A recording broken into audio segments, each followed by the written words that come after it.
Hola, ¿qué tal? Sean bienvenidos a Literatura para Todos.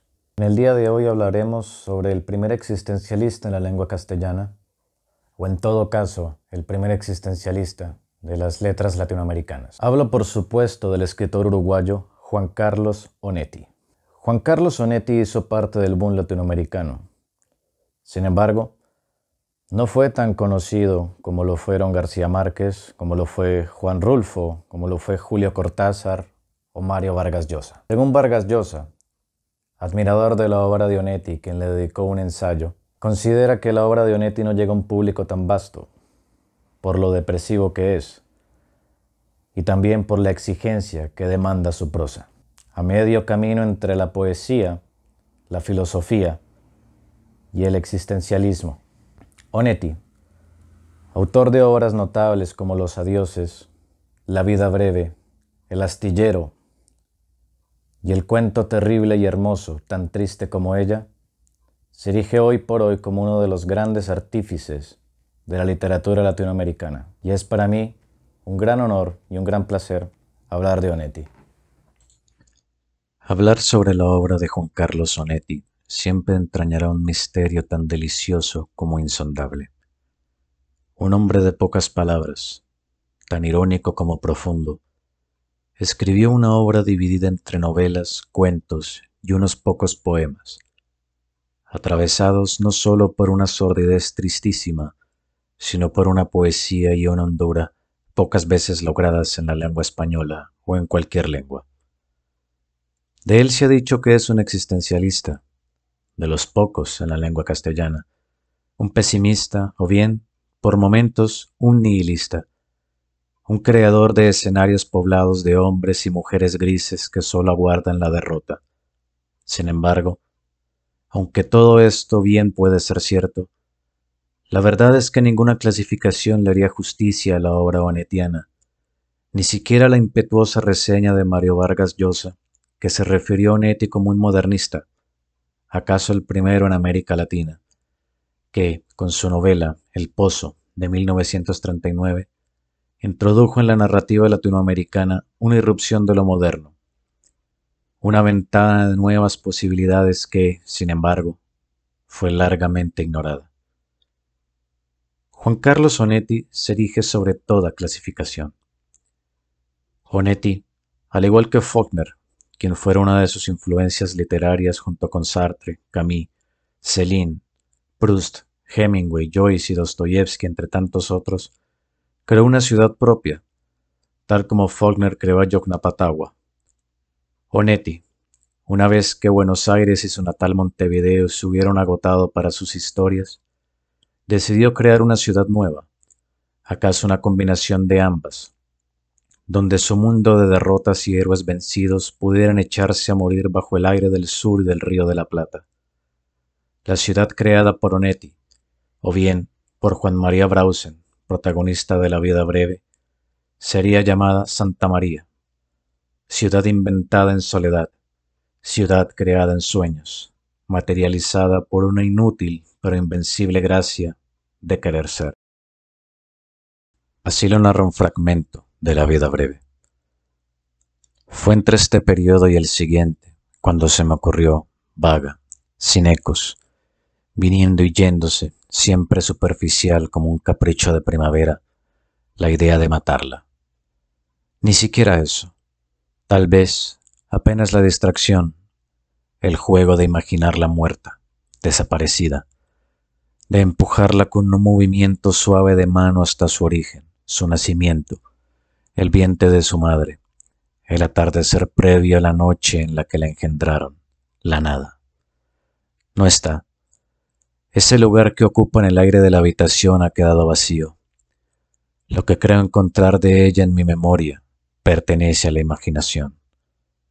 Ahora que había dejado de atormentarme, cuando su desaparición no podría beneficiarme de ninguna manera y para nada me serviría la libertad, me era posible, permitido y legítimo, divertirme con la idea de su muerte.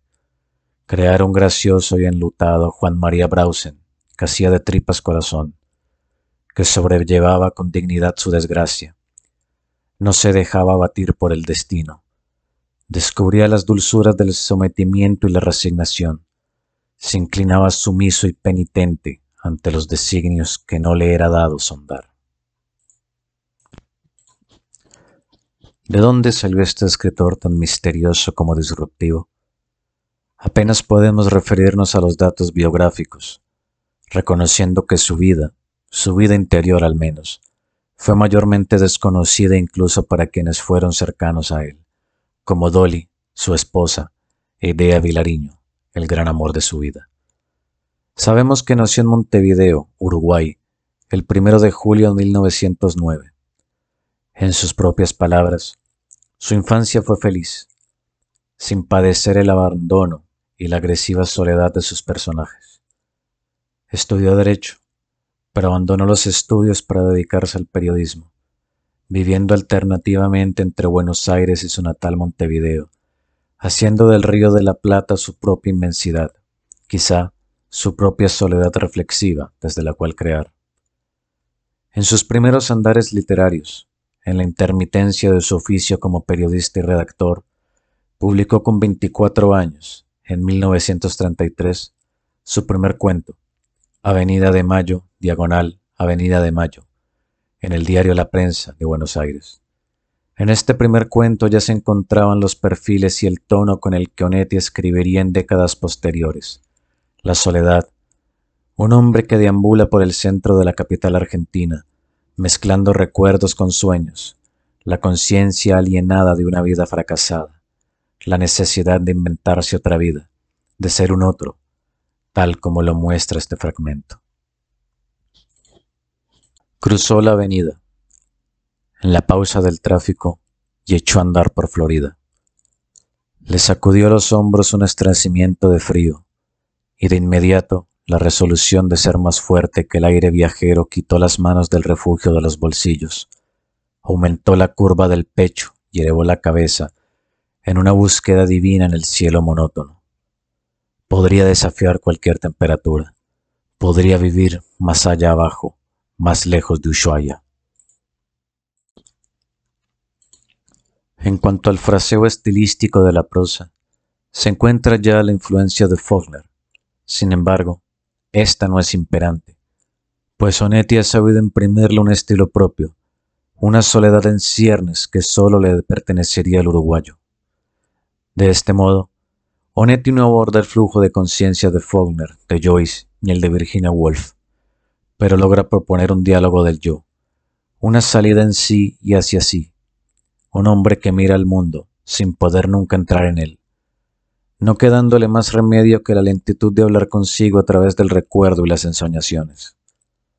Seguiría escribiendo durante la década de los años 30, todavía dedicado a la redacción de artículos y a la vida nómada entre las calles de las capitales de Argentina y Uruguay.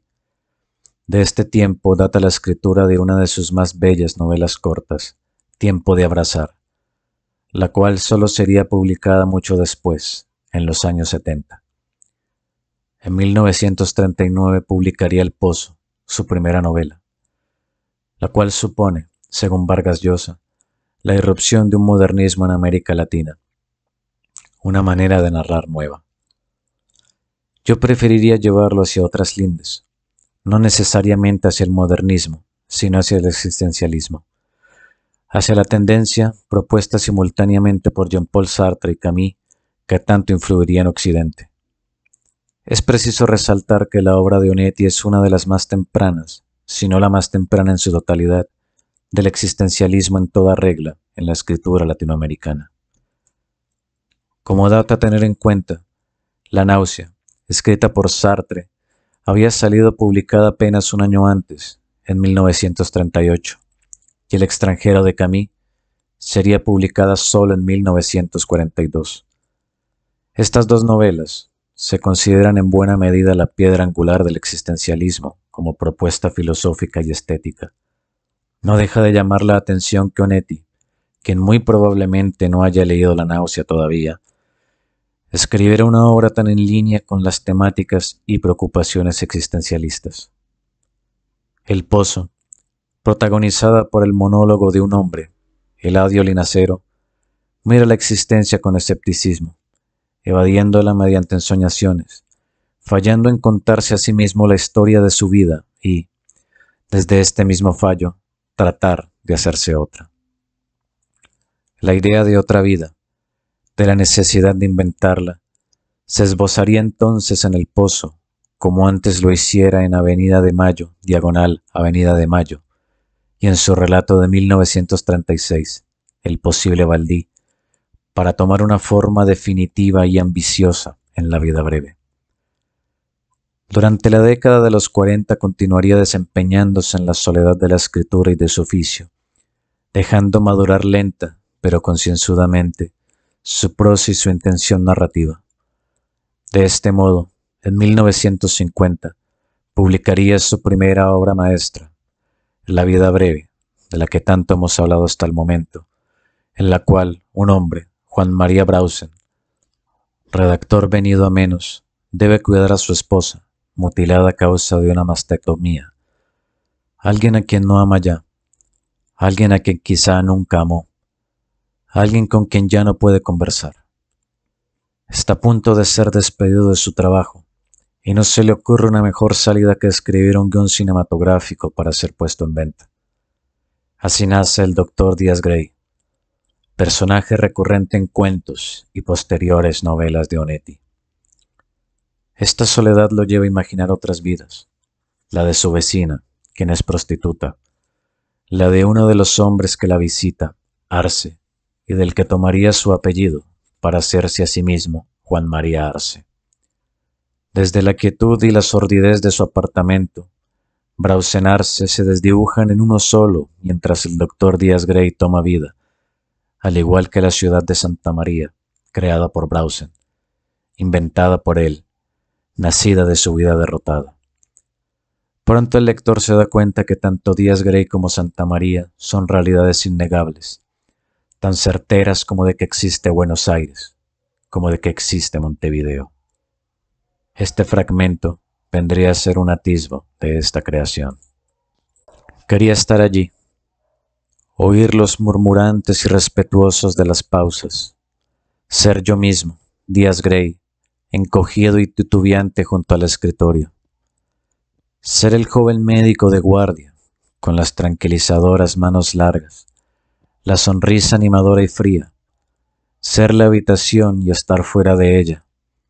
Detenerme en la soledad, en el olor amarillo del iodoformo, de los corredores por donde avanzaba, siempre remoto, el chirrido de las ruedas de una camilla. Tracé una cruz sobre el círculo que señalaba Santa María en el mapa. Estuve cavilando acerca de la forma más conveniente de llegar a la ciudad. Examiné las variables posibles, las ventajas de avanzar desde el oeste y las de hacer un rodeo y entrar en Santa María por el norte, atravesar la colonia suiza y aparecer de pronto en la plaza, en la aglomeración inquieta y musical de una tarde de domingo, provocativo y lento, arrastrando mi desafío entre hombres y mujeres. ¿Cuáles son los poderes de la escritura? Son capaces de crear otra existencia. Para Juan Carlos Onetti siempre fue así. A partir de La vida breve, Onetti entraría en un primer momento en lo que se conocería no mucho después como el boom latinoamericano.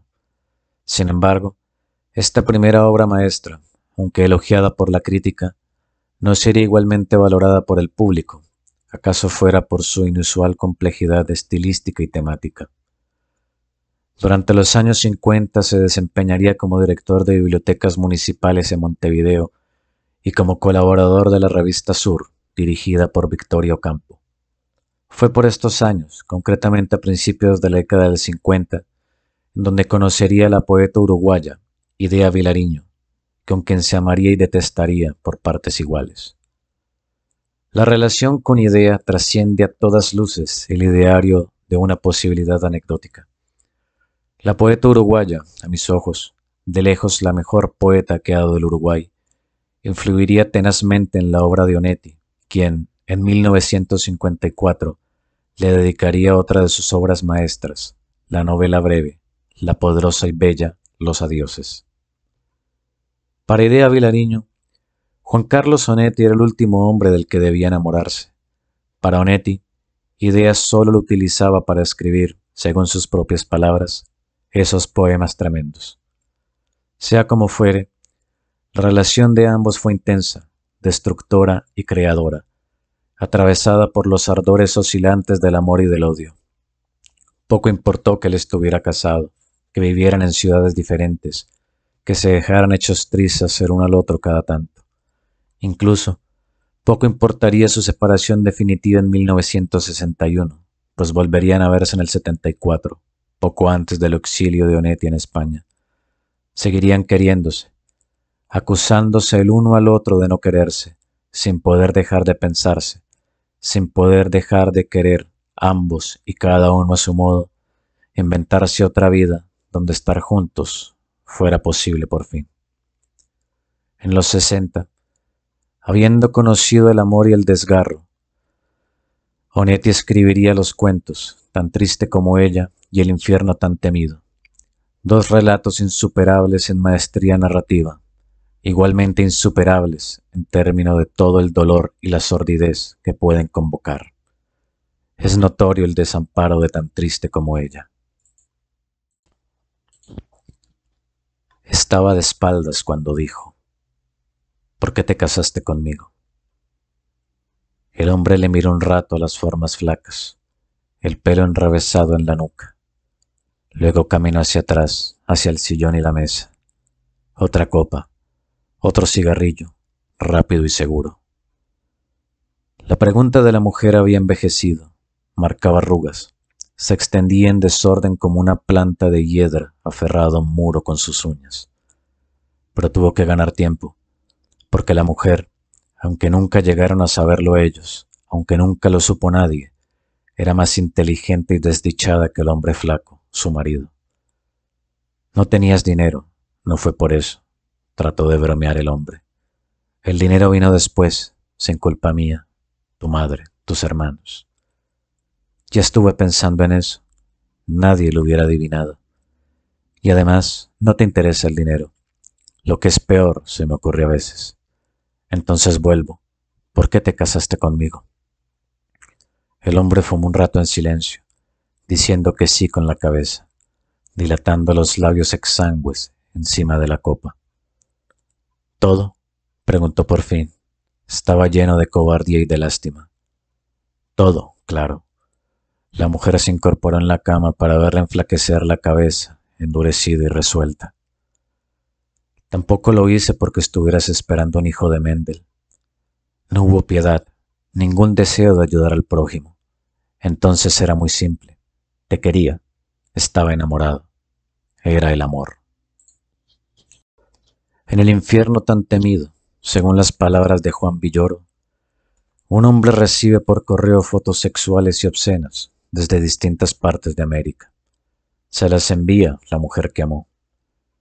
Esta tortura empieza lenta, pero decidida, ampliándose cuando las cartas ya no son enviadas a él, sino a otras personas, más o menos cercanas, así hasta llegar a la niña, a la hija. El protagonista sabe que está perdido, pero trata de hacer más digna su situación con algo difícil de aceptar. No creer en el odio o en la locura de la mujer, sino más bien creer, con cierta piedad resistente, en su propia culpa, en lo que pudo haber hecho alguna vez cuando era el tiempo de amarla. En el 61 escribiría El astillero, quizá su novela más famosa, y cerraría el llamado ciclo de Santa María en el 67 con la publicación de Junta Cadáveres, un cierre incompleto, pero que alguna vez quiso ser cierre. El astillero presenta otro de sus héroes derrotados, a Larsen, el proxeneta exiliado de Santa María.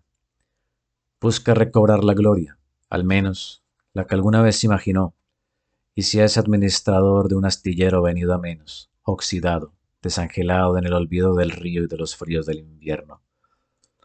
Aguarda que algo pase, procura que algo pase. Puede que en el fondo sepa que ya ha sido vencido, que solo le queda podrirse y caerse con las ruinas del astillero. Sin embargo, como ocurre en Onetti, Pese a la evidente derrota de sus personajes, todos parecen negarse a asumir su destino del todo, como si, dentro de sí, cada uno guardara entre los ecos de la sordidez y la rabia una inamansable esperanza, algo que no muere, no importa que destruya, no importa que duela. Larsen, vencido desde la primera página, no renuncia al anhelo. En palabras de Rodrigo Fresán, la obra de Onetti es una épica de la derrota. Se constituye de signos, piedras fondantes que siempre están presentes. La muerte como respuesta, la ira, la culpa, el silencio taimado, la quietud agresora, la decadencia general que los rodea a todos, que los arruina sin que ninguno se rinda del todo, ni siquiera ante los ocasionales suicidios. Respuesta, siempre respuesta, ante la tiranía de las circunstancias. Para Jaime Concha, si bien Onetti no trabaja desde el monólogo interior, trabaja desde la conciencia. Así vemos la lenta ceniza del cigarrillo, el humo, el acto de fumar de sus personajes como una manera de darle significado al tiempo, al gran sinsentido de existir, aguardando la cita que no se cumplirá, pero que de todas formas tiene que aguardarse. Por este tiempo, Juan Carlos Onetti ya era un escritor reconocido, aunado al movimiento literario del boom latinoamericano, junto a los mexicanos Juan Rulfo y Carlos Fuentes, el colombiano Gabriel García Márquez, el peruano Vargas Llosa y el argentino Julio Cortázar, entre otros. Onetti, un hombre misterioso, alguien que, en palabras de su esposa Iridia Vilariño, fue siempre y en muchos sentidos un desconocido, sabía ser sociable y amistoso, al menos a su manera. Admiró la obra de Cortázar, llamándolo un renovador de la literatura. Hizo lo mismo con García Márquez, siguiendo la alegría y el ímpetu inagotable del colombiano. A su vez, sostuvo largas conversaciones con el amable y silencioso Juan Rulfo. En el 74, Onetti fue detenido por la dictadura uruguaya, encabezada por Bordaberry, quien lo censuró a él y a su obra. Estuvo 3 meses encerrado en un psiquiátrico hasta que, por mediación del poeta español Félix Grande, fue liberado para huir hacia España, donde residiría hasta el final de su vida. En Madrid, Onetti no escribiría tanto como lo hizo en Argentina o en Uruguay, mas recogería las cosechas de su trabajo en diversos premios, entre los que se cuenta el Cervantes, el máximo galardón de la lengua española, obtenido en 1980. Pasaría los últimos años de su vida sin prácticamente salir de su casa, ni siquiera de la habitación ni de la cama, donde leía, escribía, tomaba whisky y fumaba. Onetti, quien siempre fue un escritor de interiores, lo llevó todo al extremo cuando se encerró en sí mismo, para ya no salir más. Por este tiempo, aunado a diversos artículos y entrevistas, Onetti concluyó la saga de Santa María con su novela Dejemos hablar al viento, publicada en el 79, obra apocalíptica que sirve un tiempo de comienzo y fin para la ciudad de Santa María. Aquí propone a otro de sus personajes vencidos, un hombre derrotado, pero ahora rudo, el comisario Medina, un hombre demasiado consciente de su fracaso, resistiendo a su modo la gran tristeza de existir, mostrando el puño siempre en franco desafío hacia todas las caras de la desgracia.